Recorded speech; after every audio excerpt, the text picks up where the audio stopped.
All right, good evening, everyone. I want to welcome you to the town hall meeting for District 4 in the City of Bowie. I am Dwayne Preston, I'm the Deputy Chief of Police. I'm going to ask our panelists to introduce themselves, and then what we'll do is have a short PowerPoint that we would like to share with you, and then we'll be opening the floor up through the Q&A chat box for you to type any questions that you may have.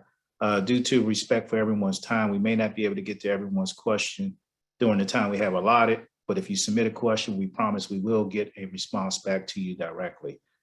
So I want to turn it over to our Chief of Police, and we'll ask the other panelists to introduce themselves, and also have our Councilwoman, Miss Indy Bumadu with us. I'm working on it. And also have Lieutenant Rose. So I'm gonna ask them to introduce themselves, and then we'll jump into the PowerPoint. Chief Nesky.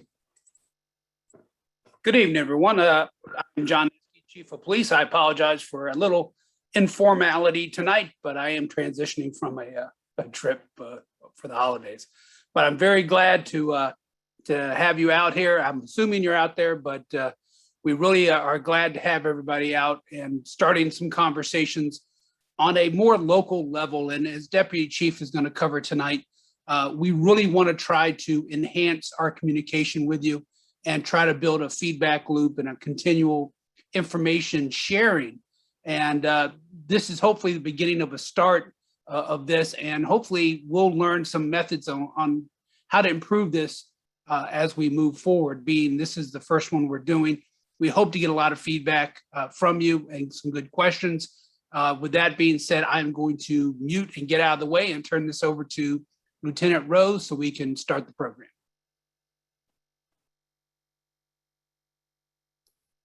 Good evening. My name is Lieutenant Rose. I'm the patrol commander for the patrol division, and I'll keep it short and sweet. I don't have anything else to say beyond that until a little bit later. Councilwoman. Good evening, everyone. My name is Councilwoman Roxy Ndebumadu. I represent the 4th District, and I'm really, really excited to be here tonight. I think this is going to be a really great discussion, and I think we're going to touch on a lot of the things that we've been hearing among the community and from those who have been reaching out. So very excited to be here today. All right. Well, thank you for being with us this evening. And let me share my screen here with the PowerPoint, and we'll jump into the information.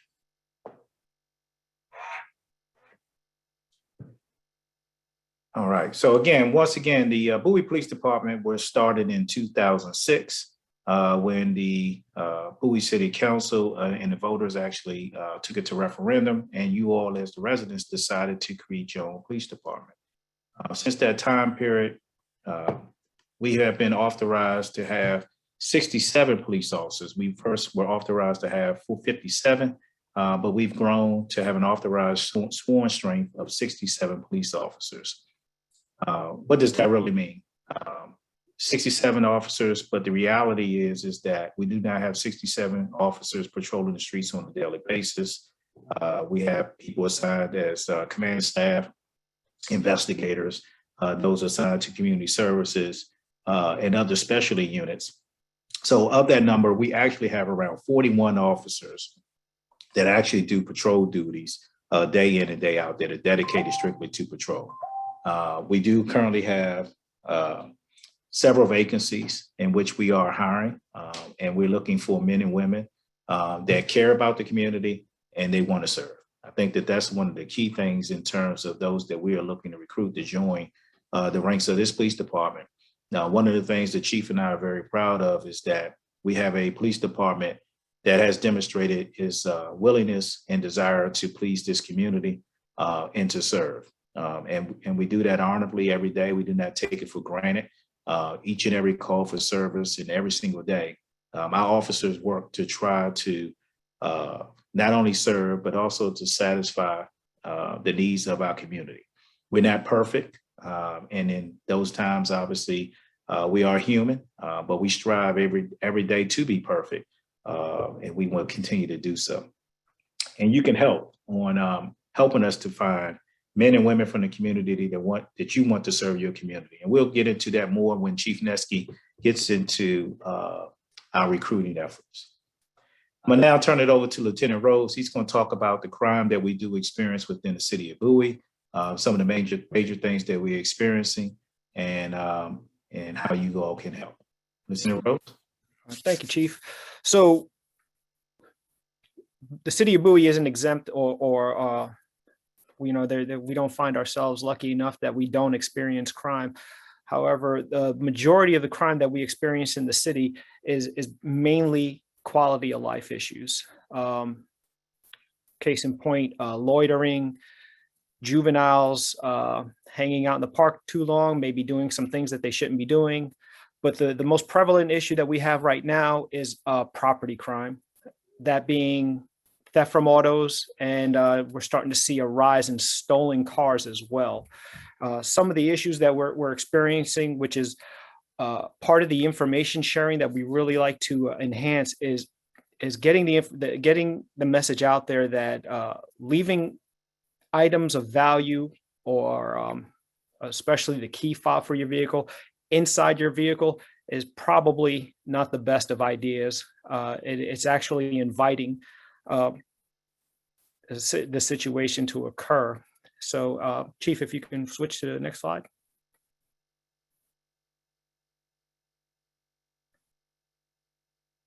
So, what we've developed is impact, which is information matters, police and community together. One of the greatest all the greatest successes that we've had in this department has been a collaboration between us and the community, namely where you guys being the eyes and ears and actually witnessing events and calling us, and us having the ability to respond to those locations in a timely fashion in order to either make an apprehension or deter any further outcomes. So this is the purpose of what we're trying to do here with these town hall meetings, and enhancing our outreach is because the communication between our community and with the department is invaluable, and it gives us immeasurable successes. So to keep things moving on, I'll pass off to the next screen, and Chief.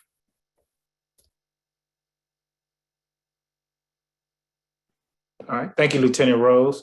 And so again, what we're looking for is a collaboration and a partnership.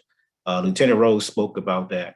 And so what we're really seeking, and the purpose of these town hall meetings that we've decided to have, is to really enhance our ability to connect with our community and to communicate.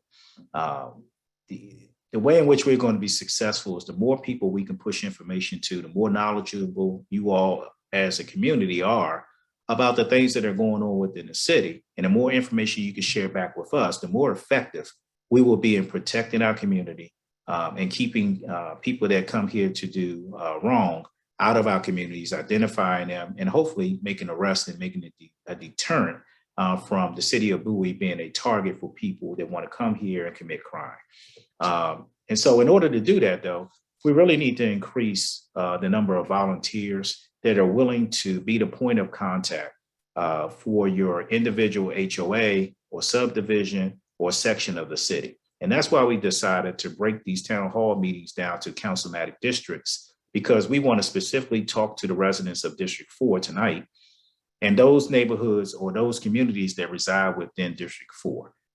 What I would like to do is identify one person per community, or two. It depends if we want to have a primary and a backup. And we'll get into more information as to if that is attractive to you, you like to serve in that capacity.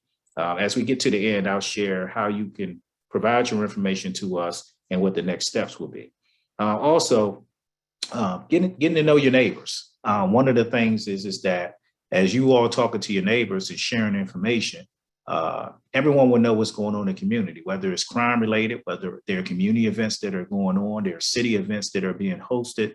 The more people get to know each other, you get to know who belongs in your neighborhood, what vehicles belong there, what things to look out for, looking out for your neighbors, whether or not someone is going on vacation, especially during this Christmas season. One of the things we really want to look at is that many people are doing online shopping. And so that's an increase in the number of packages that are being delivered on a daily basis.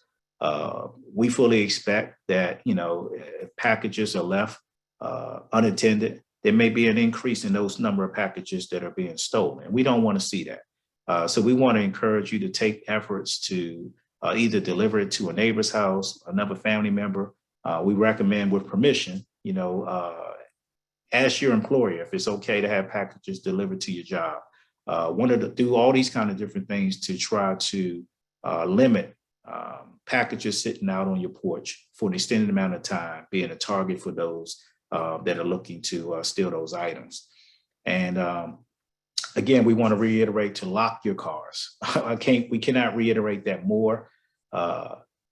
Most of our suspects are not breaking windows to access vehicles. They're looking for unlocked vehicles, and they're coming through our residential areas in overnight hours. They're pulling on door handles, and those vehicles they're able to gain access to, they're stealing whatever is of value. That actually leads into the increase in the stolen vehicles. Many security improvements for more current vehicles today. Really, it's more difficult to steal cars in a traditional way. But because of the advancement of technology, a lot of these vehicles operate by utilizing key fobs. And for convenience sake, we're finding that we have far too many people leaving a key fob inside of the vehicle. For one thing, you cannot lock your vehicle with a key fob on the inside, so your vehicle is unlocked and unsecured. And the suspects that are coming are actually coming looking to commit theft from autos. But one of the things they're doing is attempting to see if they can start the vehicles that have push to starts. If the vehicle starts, then they're still in the vehicle. And we're seeing this far too often. It's occurring. Even be mindful of where you keep your key fob inside your home. If it's in close proximity to your vehicle, too close to your vehicle, that's another way that your vehicle still may start and the suspect can still steal your car. So again, we're asking that you be mindful of where you keep your key fobs and lock your vehicle. And one of the things that, if you see suspicious activity, we have our own dispatch system for non-emergencies. And I want to reiterate that. If it's an emergency, someone's life is being threatened or there's an emergency, we still want you to call 911. But if there's something that is a non-emergency, I want you to call us directly. And the number to report suspicious activity is right here on the screen. Is 240-544-5700. Again, that's 240-544-5700. That number is monitored 24 hours a day, 7 days a week. Please call us and we'll do our best to get out there as quickly as we possibly can. Deputy Chief Preston, do you mind if I just add something really quickly? I just want to reemphasize, it's really, really important that when you are seeing these things that you give us a call. What happens is constituents will then come back and send an email to maybe myself or the other at-large council members or the mayor and talk about something that they may have observed that happened quite some time ago. And what happens is that it's very difficult to then begin to try to track those events or those things that have happened if you haven't called the number, so that the police department can log that and then begin to research that or understand a little bit more deeply what might have happened in that reoccurrence, so that we can keep track of what's going on and see if we need to reorganize certain things in certain area. So I just really want to reemphasize, if you are seeing suspicious activity, please give us a call so that we can keep track of that and make sure that it's being addressed. Thank you, Councilwoman. We appreciate that support. We definitely would like people to call us. And that goes the same thing. You can email the chief and I understand that. That's your right as a citizen. But it is always going to be much faster for you to call the non-emergency number or 911. Chief and I don't sleep with our phones on our hip 24 hours a day, 7 days a week. So there may be some delay in us receiving your email if you're in need of service. Chief? Okay, so as I said at the beginning of this, we're trying to do more things to reach out. One of the things we've always been fairly active in is that there are events and ways to interact with you besides virtual calls, pre-pandemic, of course. One of the things that we want to encourage you to do as well is take advantage of our security camera rebates. One of the things that we're finding a lot of success so far is capturing incidents on household cameras, ring cameras, things of that. When we find that there is an incident or a crime, we've been able to canvass the area and get video of it, including suspects, cars, and things of that nature.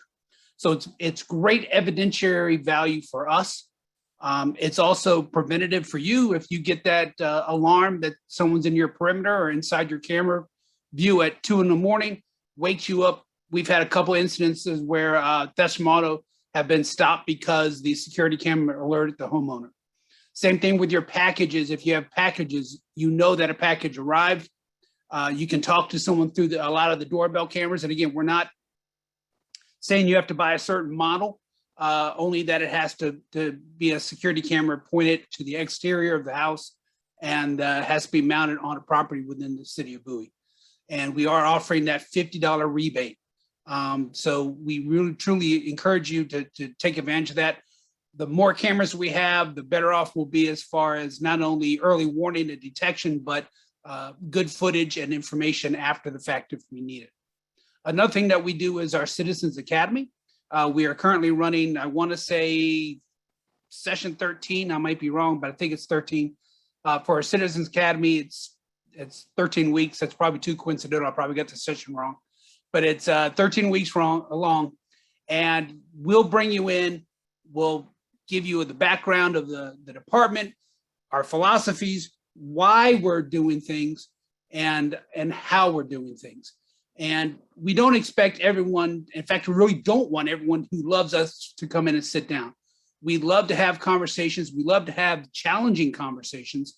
And so if you have a different viewpoint, you think we're going in a direction that we shouldn't go, or that we could be doing something better, this is the time, another way for us to have feedback. But we really want to incorporate you into the process, explain our philosophies, explain why we do things. And at the end, we do enlist you to help us reach out to people and volunteer for events. We've got a couple of alumni that help us out. I've been informed that it's only session 8, so the 13 must have been the weeks. So it is session 8 that's getting ready to graduate in December. Everyone to a person who has gone through this academy has enjoyed it, unless they're just lying to our faces. They've enjoyed it. They've had a great time. They've learned a lot, and they're engaged with the department moving forward. Another thing we're doing coming up is our Shop with a Cop. That's where we usually take some folks that may have some economic hardships, and we usually take them out shopping. Unfortunately, with the pandemic, we haven't been able to take them actually shopping, so we have more of a drive-through event. But one of the things I want to stress is that we've lost a sponsor this year. I won't say who they are. We've lost a sponsor that contributed a very generous amount to us. We try to get upwards of, I think it was 80 kids last year. We get a lot of kids that are in need, and with this pandemic, I'm sure there's a lot more in need, and we have to be able to fill that void and make sure that we can make sure everyone has a happy holiday no matter what their circumstances are. So please, if you're able, we are accepting monetary donations, cash and checks. You can take them to City Hall or mail them to City Hall and make the check out to the City of Bowie. And in the memo section, put Shop with a Cop. So we know to earmark those funds. Even though we can't be with the kids and do the physical shopping, it's still very important for those families to have the opportunity to make their holidays a happy one. We also try to target our youth. One of the first things that we did when we arrived here in 2006 was form an Explorer Post. It's post 1916. It's no coincidence. It's the year of the founding of the City of Bowie. And Explorers are age 14 to 20. We come in, again, teach them about the department, but not just policing. We teach them about citizenship. We teach them how to be communicating with people and how to be a better person in their community, how to be a better citizen. And we've seen a lot of people come through the program already. It does make me feel old when I see some of these explorers that came in and all of a sudden they've been on the department for 2 or 3 years already. But it's a great opportunity for our young people. It's a great opportunity for our officers to build those relationships. Another thing that we just started was a program called Trading Places. And that's where we do exactly that. We trade places with you. We trade places with a high school student, whoever, and all of a sudden you're the ones responding to the call, and we're the person on scene. And when you switch places and you start to see things from the other person's point of view, you realize where these incidents and where these encounters can go south and go wrong. And it's very eye-opening for all of us to understand how someone else is seeing that interaction.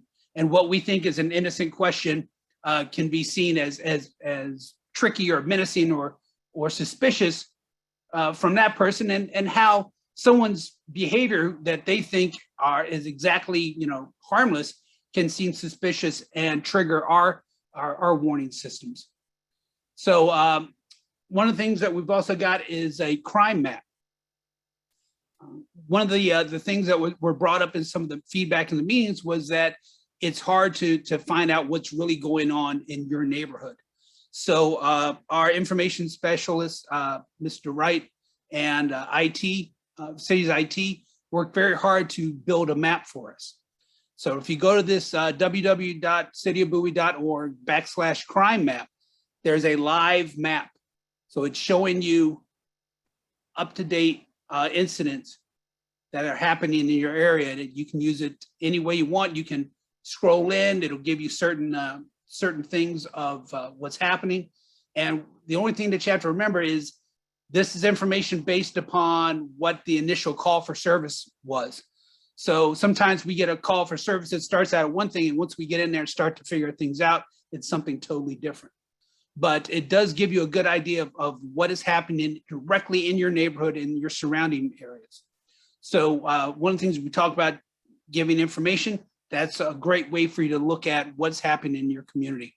Right now, it's only 2017, I think, to current, but they are backlogging information to make it go back farther. But right now, it's 2017 to the present. Another good way that we have is of communicating is Alert Bowie. Alert Bowie, you need to sign up for that, and you can check off what you want to be alerted to and what you don't want to be alerted to. So if you want to know about crime stuff, we'll tell you about crime stuff. If you want to get notified about road closures, there's that. There's all these things that you can check off on what you want to be alerted to. So if we've got an incident that we're working, we'll put it out, go, look, this is what's happening in this neighborhood right now. You need to stay out, you need to stay in the house, you need to do whatever, but here's what we have working. We're also on Facebook and Twitter doing the same thing. I know not everybody is a big fan of social media. So if you want to stay off of Facebook and Twitter, that's fine. But please, I do ask that you go to Alert Bowie, because that's where some more information, the more pressing matters are put out. Lastly, on this slide, there's a chief chat. I try to be chatty every month. I try to put one out. I can't say they're always entertaining, but hopefully they're always informative. And again, that's usually posted on our Facebook or Twitter and on the website. So again, if you're not a social media person, at least check our website time to time and see if you can catch one of our chief chats.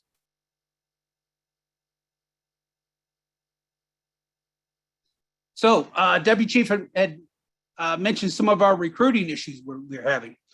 We are not alone in this nationally. The recruiting is tough given some of the national narratives surrounding policing and some of the other challenges. So the recruit pool is shrinking. And one of the things that we never, ever, ever, ever want to do is hire someone to fill a position.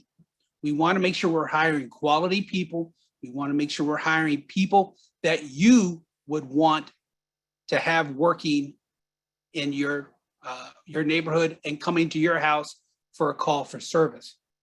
So we're trying to be competitive.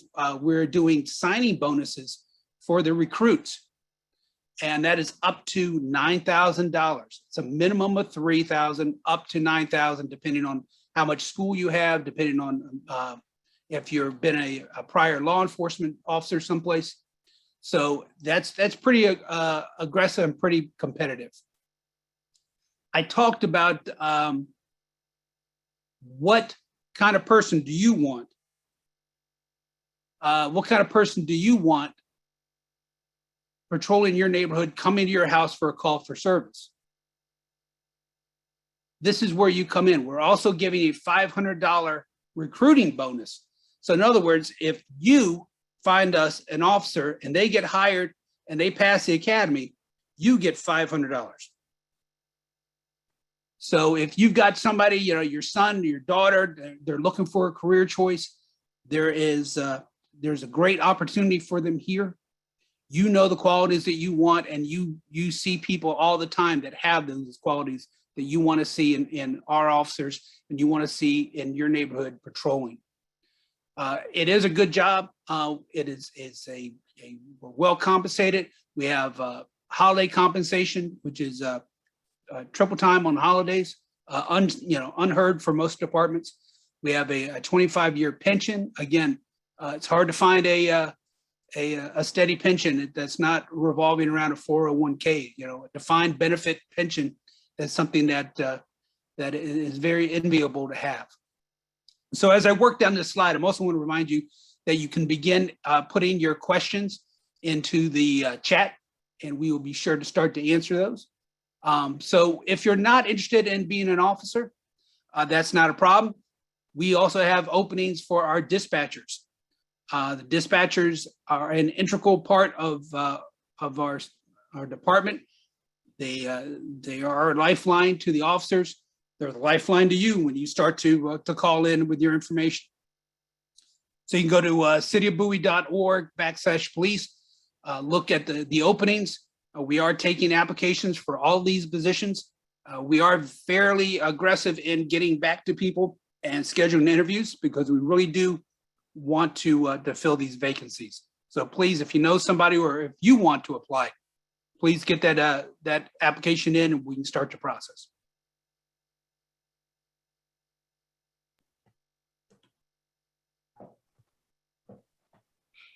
Okay, thank you, Chief. And as we start to round out get to the end of the PowerPoint, if you all want to start submitting your questions through the Q&A, we will answer as many of those as we possibly can this evening. But I wanted to close out by talking about how to volunteer. And I mentioned it earlier. The key to us being successful and really exchanging information is being able to have a venue and a conduit in order to communicate back and forth. Police departments are, I think that this is one of the biggest challenges that most police departments have, is that we as the command staff and members of the department try to figure out, based upon crime analysis and crimes that have occurred, how best to deploy our resources to have an impact on those things. One of the things that we all have to do a better job of is speaking actually to our residents about the things that you all are seeing as you all live directly in those neighborhoods day in and day out. So you know exactly what's going on, what belongs, what doesn't, what areas and things that are impacting you all specifically. We want to do a better job of having that open dialogue of communication between you and us. We are a part of the community, and we want to make sure that, we take into consideration those things. And so again, this is our appeal to really, really identify people that want to lead that effort in your individual communities and be able to funnel information to us and be the point of contact for us to push information back to you. So we have a crime that occurs. We want to do a much better job of coming back out, following up with that community and alerting people in that community that a crime has occurred, and what the specifics of that are and what information we're seeking in order to try to solve that crime. So if that's you and you're interested in giving back and working with your police department, what I ask you to do is to submit an email to the email that you see on the screen. It's impact, IMPACT, at cityofbowie.org. Again, it's IMPACT at cityofbowie.org. What we're going to do is collect that information. Once we concluded all 4 of the town hall meetings, then you can look to receive information from me and the police department as to the next steps in terms of really enhancing this relationship that we have. One of the things that the members of the command staff and several other members of the department, the effort is being spearheaded by Lieutenant Rose, is that we have impact meetings every week where we talk about crime that has occurred. We talk about our strategy. We talk about the areas in which we need to enhance patrols within. We meet with our counterparts with the Prince George's County Police Department, as well as Maryland State Police, and we collaborate and try to use every resource available to us, and also be aware of the efforts and the crime trends that they're seeing in those areas, because they do have an impact on us.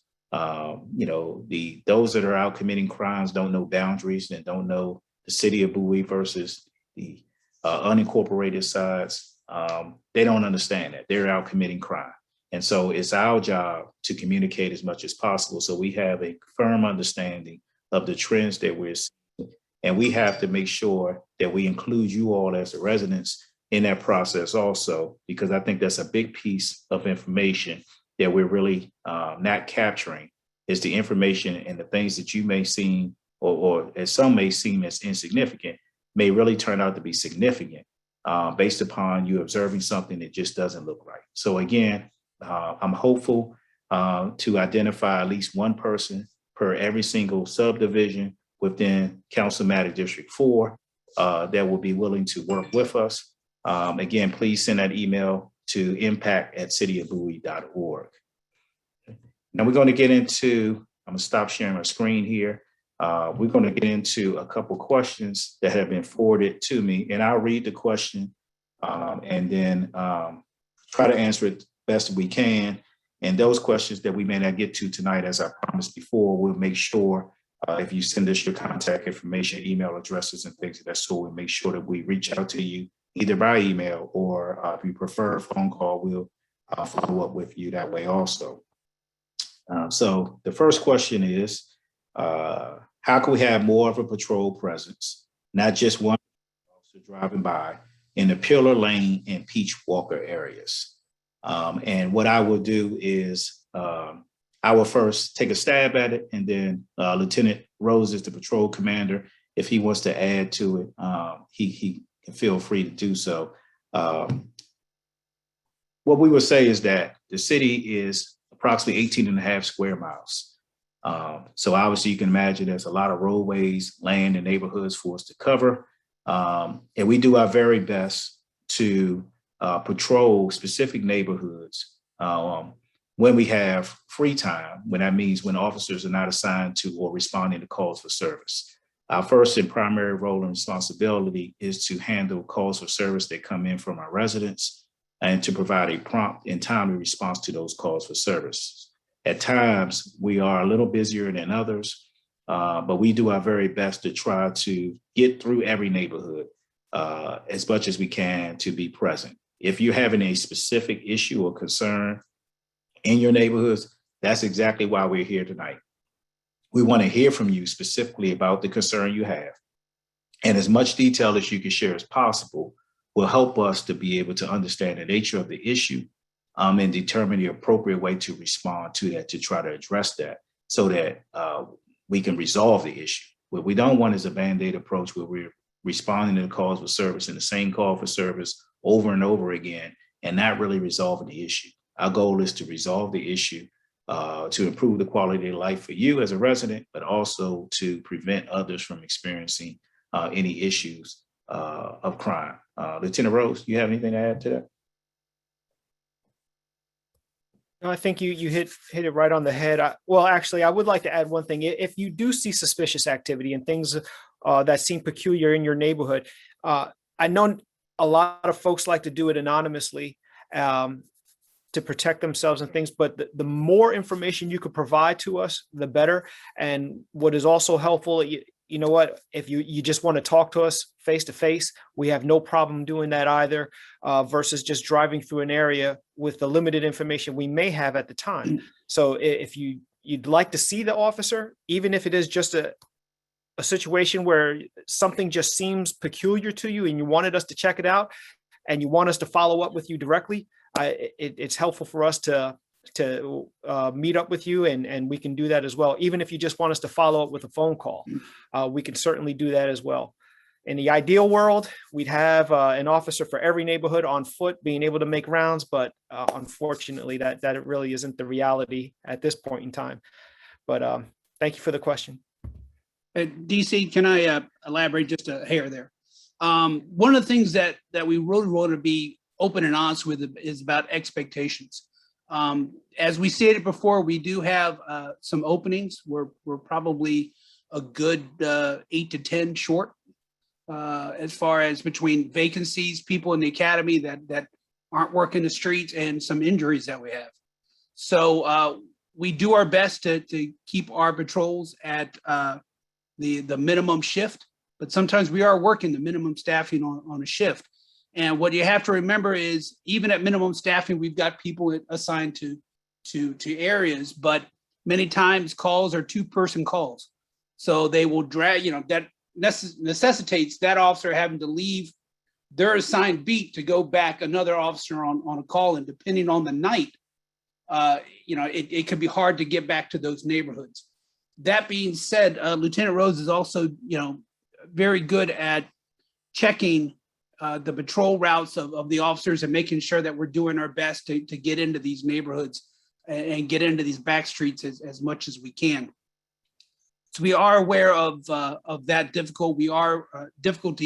We are trying to do our best to make sure that we are spreading the officers out and making sure that they're patrolling areas as much as they can and making sure that we're hitting areas on as consistently as we can. But the absolute truth of it is that, when we're working short, sometimes we are at minimum staffing, and 2-person calls do play havoc with our regular patrol beats. All right, thank you, Chief.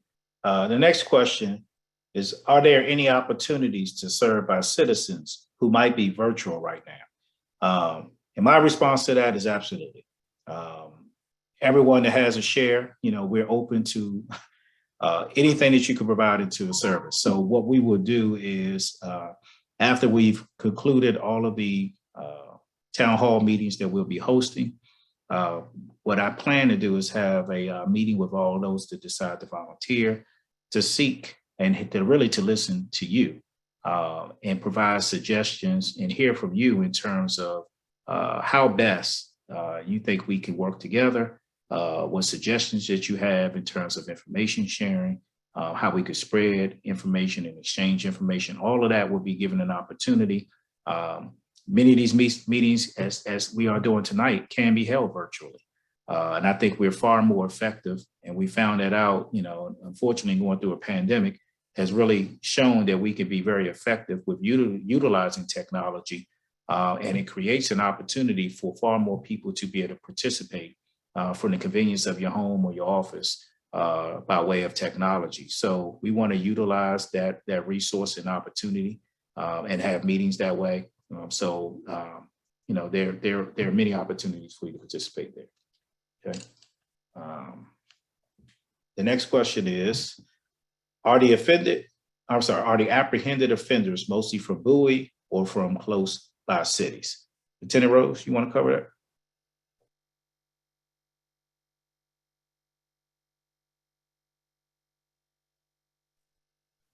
I think I may have lost him there. Look like he's frozen on my screen. So I'll take a stab at it. What we're seeing is that the great majority, when we talk about the property crime that we're experiencing, the theft from autos, the stolen vehicles and things of that sort, most of the vehicles, once they're recovered, are recovered outside of the city of Bowie. And the apprehensions that we have made, most of the time, those that are apprehended are not residents within the city of Bowie. To answer that question, we do not believe that the great majority of the people that are committing crime are city of Bowie residents. There have been occasions when we have made apprehensions for people that do reside within the city, but we are working with our counterparts because they're experiencing the same thing. I asked Chief Nesky to answer the next question, which is, how are you guys working with the school system? Chief? So we currently have 2 officers that are assigned to the annex and 1 to Bowie High School. So they are permanently assigned to the school as SROs. So they work very closely with the school system. They work very closely with the staff and very closely with school security there. When times were better and we had more staffing, we were also involved with the elementary schools. And we do get involved as needed for specific issues. And I will give you for instance, we had a resident that complained about speeding around a couple of the schools on Old Chapel. While they are county schools and crossing guards are a county responsibility, we collaborated with counterparts on coverages around the school during dismissal, and we coordinated a response to try to at least help alleviate the situation for a bit.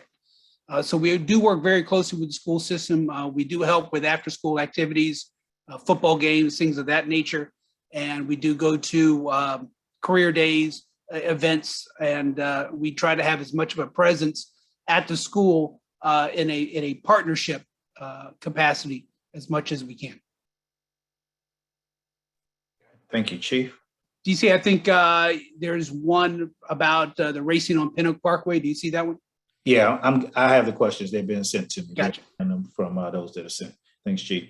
So the next question is, what's being done about the racing on Pinnock Parkway, Hall Road, Central Avenue, and the surrounding communities? 2 people have been killed and there have been several accidents on Central Avenue. And what we will say is this, is that we have one officer that's dedicated as a traffic officer. Obviously, that's not enough. One of the major issues that we deal with constantly, one of the complaints that we get is that of speeding. So there are several obviously that the city has done. We have a speed enforcement program by the way of speed cameras in the school zones. Recently, legislation was passed to expand the speed camera program to residential areas where the where the speed limit is 35 miles per hour or less. So we are in conversation now with our speed camera providers to come up with a means in order to expand the program to conduct greater enforcement without utilizing resources and manpower in order to do so. In addition to that, in the meantime, I talked about partnerships, and one of the recent collaborations with the county police as well as state police, they came out and did commercial motor vehicle enforcement, where one of our members of our public safety committee actually rode along with them as they did that enforcement. And we also collaborated with the county's traffic unit to do a pedestrian and traffic enforcement over off of Mount Oak Road and also off of Central Avenue. It's an ongoing issue, and it's something that we are working within the department to find a way to increase our traffic enforcement. And so we continue to do that. One thing is that, again, information matters. And I know it's not a play on words, but it's something that's really to the heart of what we're trying to accomplish here. We really, really want to hear from you, your concerns. And in order for us to be able to respond to those, we need to know what your concerns are and that they exist. And so we're asking for that information to be provided to us. I cannot promise that it'll be an immediate response for a speeding complaint, but it's one of those things that what we would do is you leave us your contact information. Once we've had an opportunity to go out there to determine if there's an issue with speeding, we will provide feedback with you to you with the results. So I promise that. The next question is, okay,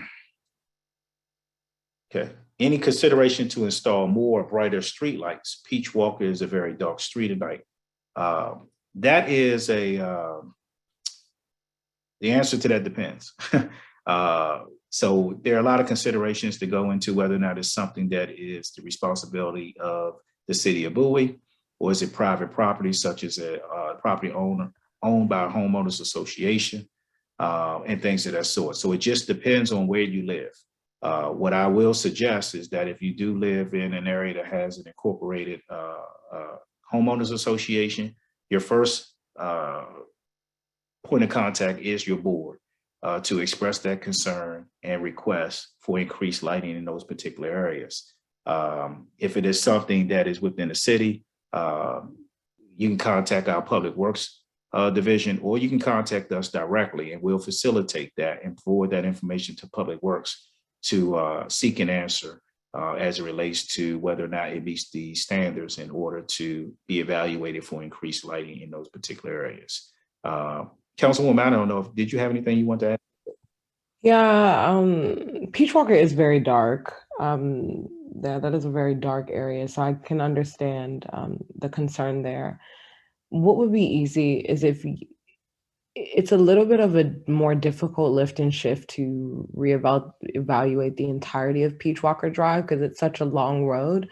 But that's something that I will take down as something that needs to be done and needs to be looked at. There are some complexities that go into that because I'm not sure off the top of my head if Peach Walker is a city-owned road or if it's a county-owned road or who really owns that road. So I need to just check with Daniel Mears and Al Lott on who really owns that road. And then based off of what Deputy Chief Preston said, if it's managed by a homeowners association, which off the top of my head, I don't think it is. If it is, then the homeowners association would be the point of contact for the lighting on Peach Walker Drive. But because I don't think it is managed by a homeowners association, I think it just really depends on whether it's a county-owned road or if it's a city-owned road. If it's a city-owned road, then we would just have Public Works kind of go out and evaluate it and check with our vendor who actually does the lighting. Which now that I'm actually thinking about it, Peach Walker is a city-owned road because I remember there was an accident there about a year ago and the light was damaged and we fixed it. So I'm pretty sure that's a city-owned road. So basically what needs to happen is that I need to reach out to Public Works. If you could be very specific in the intersection that you're speaking of that's a bit darker, that is causing a little bit of concern, that would be helpful as a starting point. But I think what we can do, since we do have a new Public Works director, I can reach out to him tomorrow morning and just ask if Peach Walker just be evaluated at night to see if there's anything that we can do to increase the lighting. Because what I am unsure about is if that lighting is our current standard and why it is our current standard if it is. So that's just research that I need to be able to do. And so if you can, in the chat, just mention the exact intersection that you want us to take a look at first, because Peach Walker is a very long road. And then just know that I will send an email to Jose now and just let him know that Peach Walker is a concern because it is a very dark street. So thank you. Thank you, Councilwoman. And another way in order for you to report those issues that may be outside of the purview of the police department, but may be more appropriate for another city department is through the City of Bowie website. There's an app that we utilize called Public Stuff. And based upon your concern, you pick the appropriate department and the nature of your concern, and information be routed to the appropriate department to be able to look into that issue for you. So that information, I'm gonna ask Mr. Wright if she could share that information in the chat, that the web address, if she hasn't already done so, so that people could access and know where to go for that information, okay? The next question is there a plan to assist our homeless neighbors? I noticed a homeless person near John along 301. One of the things that, and I'm asked the chief to kind of chime in here also, is that we have an advocate here that works for the City of Bowie, who's also our grants director, Mr. Jesse Buggs, who does an outstanding job addressing the needs of our homeless population. One of the things and the challenges that we have seen is that some of our homeless residents do not desire to be helped and reject the assistance that's actually offered, which makes it challenging for us at times. But we do what we can to provide assistance. The city participates in the Warm Nights programs, particularly now that the temperature is getting colder, in trying to create a safe place for people to go, so to get them off the streets when it's cold, and also to help with placing them in proper shelter if that's something that they desire. But the city, does do what it can to provide that kind of assistance. Chief, if you want to add any more to that. I think you pretty much covered. The only thing I would add is our philosophy is that law enforcement is not the answer to the homeless needs. Unless they present a danger to somebody, we should be there as an advocate and as an aid versus enforcement first. And one of the things that we usually do is, again, gather the information, get it to Mr. Bugs, and he does a very good job of following up and giving them the assistance if they want it and if they will accept it. When we do have to do enforcement, we will do enforcement, but that is not our first goal. Our first goal is to get them safe places to be and to give them any assistance that we possibly can.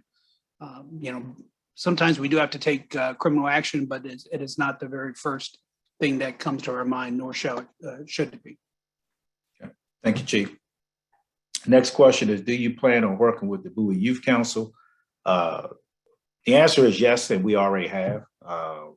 A couple of months ago, I've actually attended one of their meetings, and we've and actually the chairperson of that council actually participates regularly in the larger body, which is the Public Safety Committee meetings, which are held on a monthly basis. Those meetings are also open to the public. That information is publicized on the city website with the date and time. Is usually the fourth Wednesday of every month from 7:30 till 9 p.m. Those meetings and the links for those, currently we're meeting virtually. So those meetings are publicized on the website.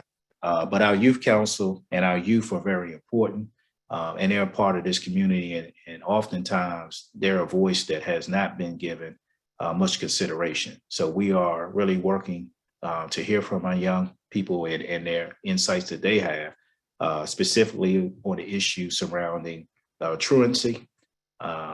Part of the Trading Places program that we actually did at Bowie High School was based upon the meeting that I had with the youth council.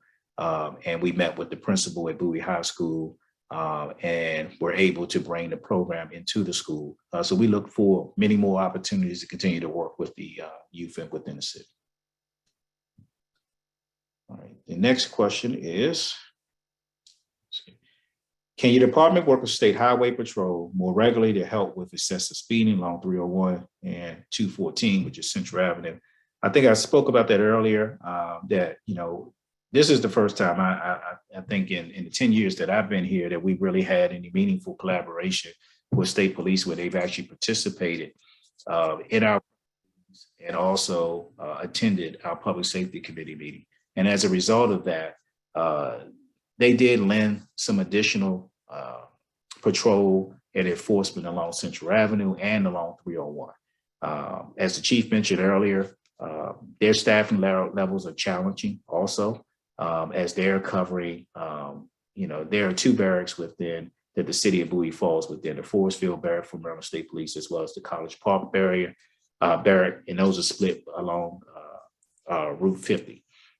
So they're challenged with their resources, but there are opportunities when we specifically will reach out to them that we can do combined enforcement when it's warranted. And that's the same thing with the county police, that the commander there is Major Brian Durham, and we talk weekly. And the same thing, we'll be collaborating and working together to do some combined enforcement to try to address some of those issues.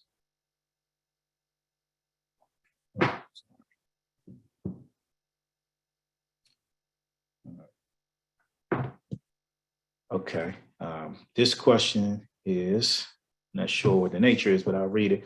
Are officers using personal cell phones to return calls or City of Bowie issued phones? The calls come up as unknown, and I've missed 2 calls after reporting an incident from an officer due to this and wasn't able to give follow-up information. So what I would say to that is that this sounds like a specific issue. If there's more detail that you can provide, if you would send an email to the Impacted City of Bowie email address with the specifics of your concern and your contact information, it'll give us an opportunity to research this matter and to contact you directly. Okay.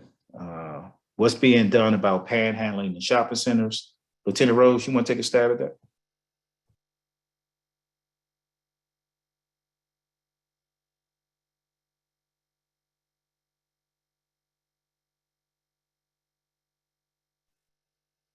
You still on mute.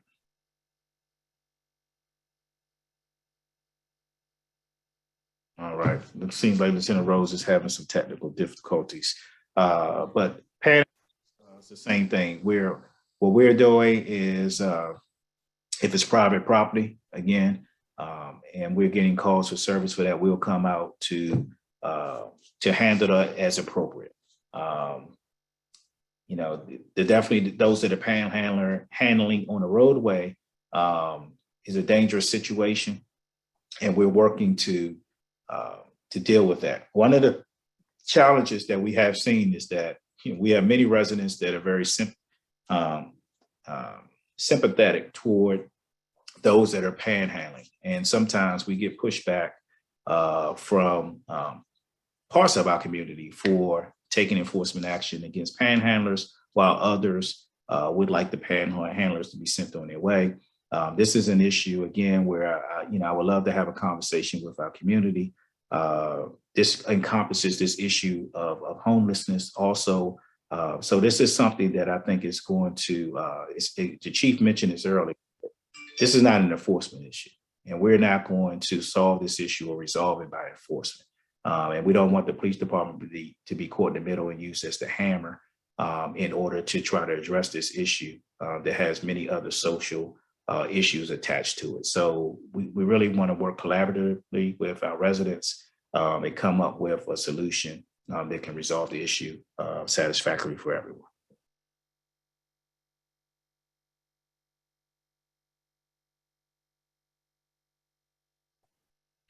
Okay, next question is about what's being done about speeding on Mitchellville Road. Again, a lot of these frequent areas that have been reported to us prior are areas that we put on a rotation and we conduct periodic enforcement. It's just like speed cameras. Everyone within the city knows where the speed cameras are. People slow down for that period in that range within that, and unfortunately, some decide to speed up, just after they exit that particular area. And it's the same thing with our enforcement efforts. We come out, we'll do enforcement, we'll have an impact for the defined period while we're there. But unfortunately, that's not something that we can be stationed there 24 hours a day, 7 days a week. As I said, we get multiple speeding complaints throughout the city, and we do our very best to do periodic enforcement and to move around. That being said, we need to have the information and the very specifics of 100 block that is occurring in times a day. The more information we have, the more effective we can be in going out and strategically doing enforcement during the periods where there's more violations being occurred. So we want to maximize the resource that we have, and we're going to do that based upon the information that's made available to us. DC, if I could jump on that as well. I know the city manager's office was looking at that section of roadway, especially after we had a fatality maybe a year or so ago at the intersection that involved a high rate of speed. I know that they were looking at speed studies, they were looking at some other engineering things, but that is not a city roadway. So there's only so much we can do on the engineering side, but I do know that the city's manager's office was looking at that roadway. Thank you, Chief. So the next question. Yeah, before you jump on, okay, go ahead. I'm gonna say, yeah, so Mitchellville Road is the one that we've been, it's on our list of priorities in terms of roads that we've been looking at for District 4. It's at the top of the list. And I know that just sounds like words, so it doesn't mean much, but please know that when we talk about our priorities, and because Mitchellville Road is not a city-owned road, when we talk about our priorities and the things that we're looking at, Mitchellville Road is at the top of that. So when you think about, I know the question was, we've been waiting for a solution or asking for a solution for years, but I think also what would be helpful when you talk about the solution, what exact solution do you think would be helpful? Is it that you'd feel more comfortable with a speed camera there? Because like the flip side to that, the deputy chief just talked about, is that people then recognize where the speed camera is and they slow down for that very one moment, and then they speed up right after they get past the speed camera. So is it more patrol cars? Is it more stoplights? Is it a stop sign? Like, what exactly do you think would be helpful for Mitchellville Road? And I know that there's some ideas that we've already tossed around, which is a speed camera, but and I'm totally fine with that, but I don't know how helpful that would be for the entire road if people are just slowing down for one area, because the challenge is it's very difficult to put multiple speed cameras on the same road. It's very, very, very difficult to put a speed camera anywhere really in the city. It's a very tough thing. And so to be able to put multiple speed cameras is unlikely. And so I think that that would be helpful, but definitely we hear you, we know. It's something that we're working on. It's something that we're talking to the county and the state about consistently. And so I think soon we will have a solution, but if there is one that you're thinking of that you think might be a little bit more helpful, please send that to us as well. Okay. The next question is, are there plans to expand the authorized number of police officers as we get new updated population numbers from recent census? So I'll ask Chief Neske to address that question. Thank you. We've talked about this a number of times at different council meetings. There's a question of how many officers should you have per population. Department of Justice is 1.5 officers per 1,000, so we should really be at 88. The question then becomes, could we get to 88? What does that look like fiscally? And what does that look like financially on the tax rate? So there are a number of different things that it's up to the council and those fine folk to figure that piece out. The bottom line, though, at this point is we are in discussions about staffing for the future, but we also have to realistically look at, I could ask for 88 today, but if I can't fill it, it doesn't make much sense to ask for it at this point. So I think what we're going to do is work to get our staffing numbers up and fill our vacant positions, and have that conversation with the city manager to bring a plan to the council for recommendations. We are definitely understaffed per population, and we look at how much area we have to cover, but what that final number looks like and how we get there is not a very simple answer when you look at it from a ability to fill the position plus the ability to pay for the position. So there's a lot of different things. I will say eventually we will have to get some more bodies and up our authorized strength. At what our final number is going to be, who knows, but we definitely have to have a strong strategic plan to get there that works not only for the department, but for the city resources as well. Councilwoman, I don't know if you want to chime in on that or not. No, I think you answered it pretty well. All right. The next question is, how are we as a community working to prevent smash and grab in cars and retail stores with the holiday coming? So I think that, first of all, I think we've been fortunate that we haven't experienced much of that as it relates to the retail stores that we've seen throughout the country and things of that sort. But, we spoke earlier in the PowerPoint presentation about car thefts and theft from autos. And I think that the one thing is the message that we would continue to preach is if you're out shopping, don't put valuables in plain sight. Be mindful, that, if you're out shopping, you're going back to your car because you haven't finished shopping and you're placing items in your vehicles. There are others that may be watching what you're doing. One of the things that, the chief has authorized is that we will be increasing our complement by having some limited holiday patrols, which will be tasked with primarily responding and patrolling shopping centers during the holiday season to hopefully reduce the occurrence of those theft from autos. But we're asking our community members to do their part and to really, really remove the opportunity, for them to become victimized by having valuables in plain sight. And these come down to things as simple as charging cords, change, loose change, things that you would probably take for granted that you don't need to secure, but to someone that is looking for an opportunity, anything that is of value may be attractive to them and may cause them to attempt to break into your vehicle. So we're asking anything of value, please do what you can to remove those from plain sight. I think that at least those are all the questions I think that have been submitted and provided to us at this point in time. So There's one more. is there one more Traffic calming okay. devices. Oh, it's one more for you, Councilwoman. Okay, go ahead. Yeah. Do you want to? I was gonna say it would be great if we could speak to that really quickly. Do you guys want to speak to the process for traffic calming devices and areas? Because I think that would also be really helpful. Because I did get a lot of notes about that. Sure. When it comes to traffic calming, that's not something that's necessarily in our purview. It all falls under Public Works, and Public Works has a set of criteria that need to be met. I know for speed bumps, roundabouts, things of that nature, there has to be a speed study done to check for the need, the volume, and then know for the speed humps, bumps, and lumps, there has to be a certain amount of neighborhood input. I know that council has worked a little bit to change some of those rules, I think, for the speed bumps. But as far as the actual decisions on the engineering side of that, that is definitely a Public Works area of expertise.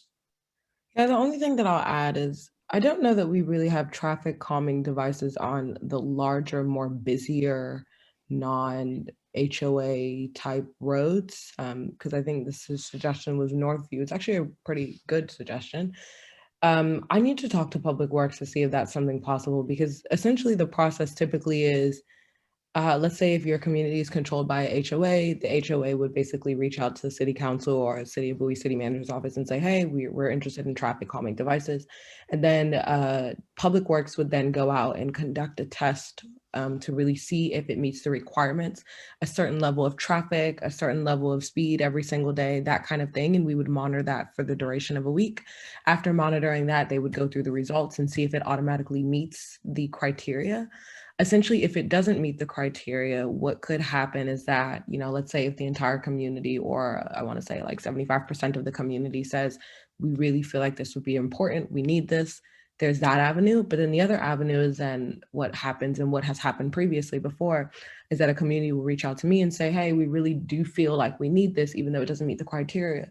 I would put it on a council agenda, discuss it with my colleagues, and then we would vote on overriding whether it should be placed there or not. And so essentially that's what the process has looked like so far for now when it comes to traffic calming devices. But I do think the suggestion is really, really a good one, an interesting one that we need to just look into, because it just really goes into the ownership of the road, who owns the road. And so if it's a county owned road, then that might present a little bit more complexity, and I might need to just discuss that with Todd and see what we can do there. But if it's a city owned road, then that's essentially the procedure and the process that we go through as of right now.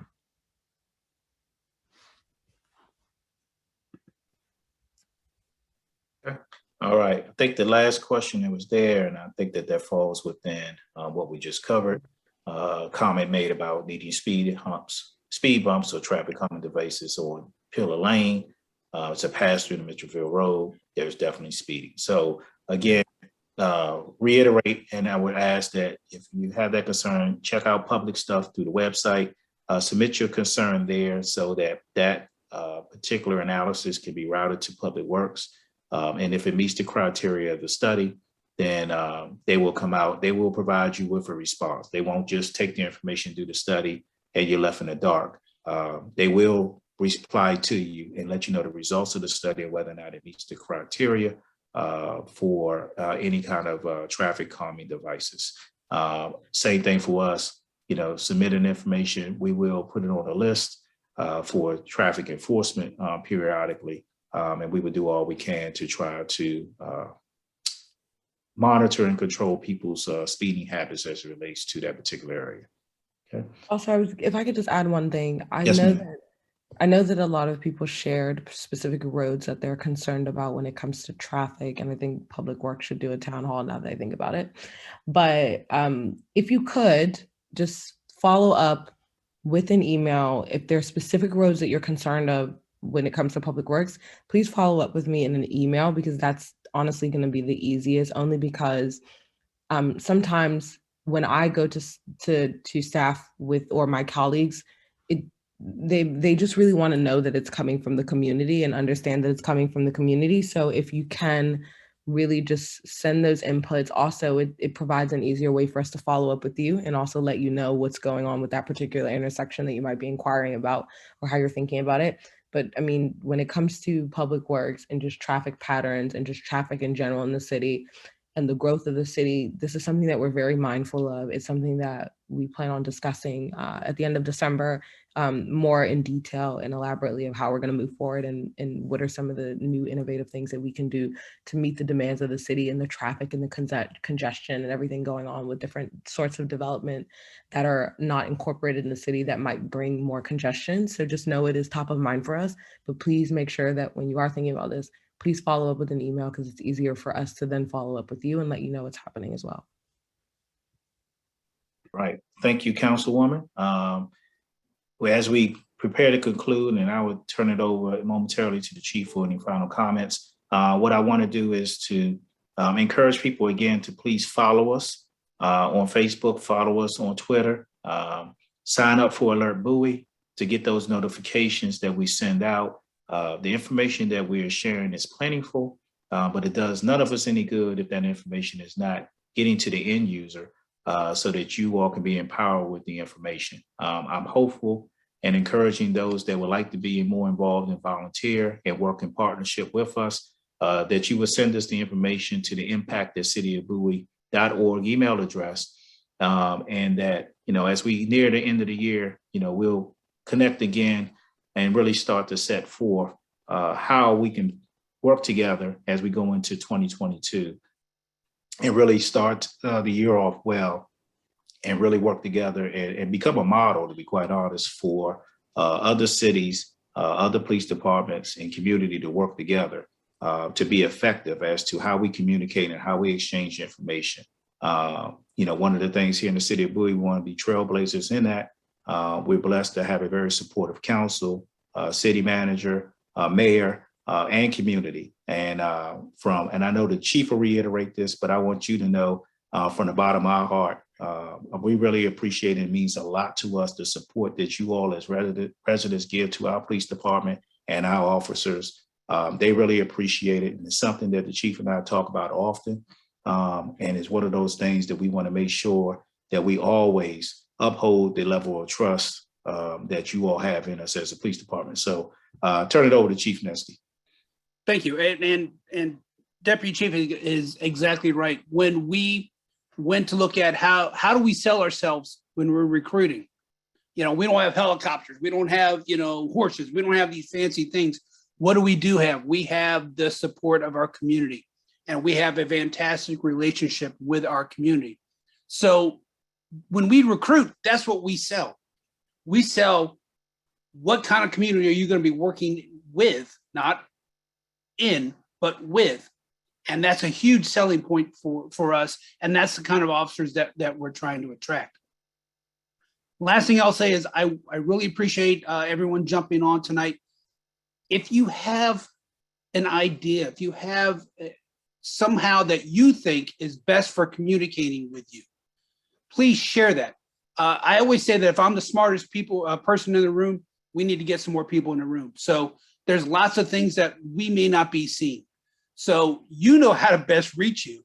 So what are means that you would like to see us maybe communicate? I'm not saying that we'll jump on it, but if we get enough people that are on that platform or on that same communication method, then we definitely need to examine that and try to reach out, because we want that two-way communication and we want to be able to reach you. And if the platforms we're using aren't effective, then we need to expand our reach. We just need to know where you guys are in the information highway.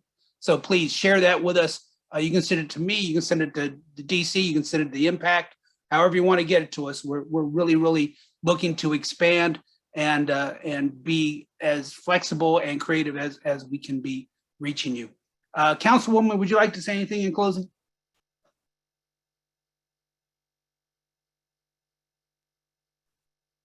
No, not exactly. I think you did a great job of summarizing it for us. And I just want to thank all of our residents for joining, and please just keep reaching out, please calling, please continue to call the hotline when you do see suspicious activity. And just, we really look forward to being a partner this upcoming year and really just moving forward in a great way. So thank you so much for spending the time with us this evening. Great. And Deputy Chief, this was your baby. You put this together, so I'll let you close it out. And I just wanted to give an opportunity. I don't know if Lieutenant Rose can communicate with us. I know he was having some technical difficulties, so I did want to give him an opportunity to say any closing remarks. Just before he does that, I can't thank him enough as he leads our patrol forces, the men and women that work for the city 24/7. Lieutenant Rose is the one that is the commander of our patrol division, and they do an outstanding job with the limited resources and the challenges that they have to diligently work, to be timely in terms of responsible calls of service and to conduct enforcement.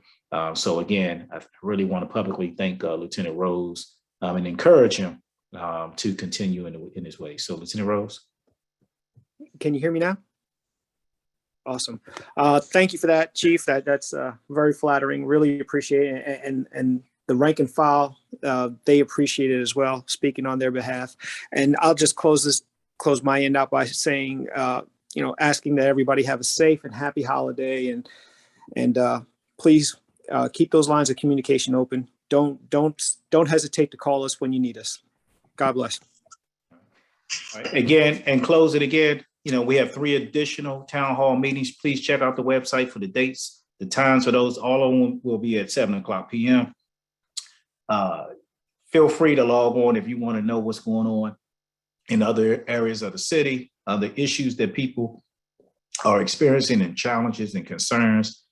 It's open to any and everyone to participate. The more people we can communicate with, and the more often we can communicate, the better we are going to be. So we're going to continue to reiterate that every single opportunity we have. We really, really want to talk to you, and you can't talk to us too much. So, I don't want to hear that, I didn't want to call, I didn't want to bother you. That's what you all pay us for.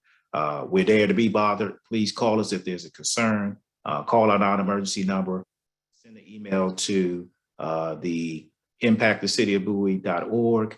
And we'll do our very best to make sure that we provide you the information and get you the answers that you're looking for. So again, stay safe. Plug the vaccine. If you have it, get vaccinated, get boosted, do what you need to do to stay healthy. And let's continue to work together. Thank you again for your time. And I look forward to seeing you at the next opportunity. Have a good night.